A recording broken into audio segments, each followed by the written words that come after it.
the aftermath of the battle for Mingora. These are the first pictures to come out of the city. The army shown to be in total control of the central area. This phase of the ongoing operation against factions aligned to the Taliban apparently concluded. Al Jazeera cameraman Salahuddin Kochi was escorted into the area by the army, along with producer Hamadullah Khan. I am in Mingora city since hostility has begun, where military is battling with the Pakistani Taliban street to street, building to building and alley to alley to regain control of this city. The streets are deserted, the shop doors standing open, an indication of the haste with which the residents left as the army advanced to drive out the Taliban factions. On several street corners, the remains of what were apparently positions occupied by the fighters. Strong points evidently destroyed by army rocket or artillery fire. The outer suburbs of the city are still to be secured, but the army says it has taken well over 50% of the 120 square kilometers that contains Greater Mingora. Alhamdulillah, now we are in control of the city. We are carrying out sweep and search, and 60 to 70% area almost we have cleared. There are no Talibans in that area.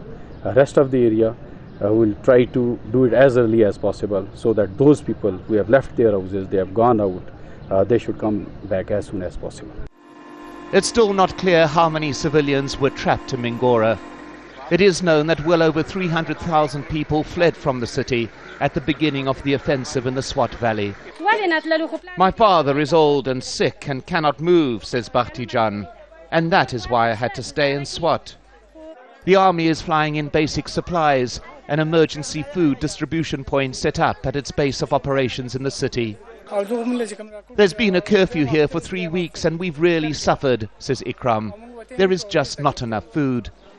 A large amount of captured weapons were displayed to the Al Jazeera team. The army says on the record it has killed 286 armed fighters in the battle for Mingora and wounded only 25, statistics that indicate the ferocity of the military advance. Produced too a man said to be a captured fighter. In the presence of his armed captors, he told our producer that he was from Afghanistan, had been paid 20,000 rupees a month to fight against the army, and was promised a bonus for every soldier or police officer killed. The army is conducting operations on a number of fronts in the region. These troops were deployed 24 hours before to respond to an attack outside the Mingora region, this on the main highway to Peshawar, which the military said it had cleared 2 weeks ago. While these pictures are clear evidence that the military has control of central Mingora, the task now is for the soldiers to hold it. This while continuing to engage in an ongoing offensive in the region as a whole. Hanna, Al Jazeera, Islamabad.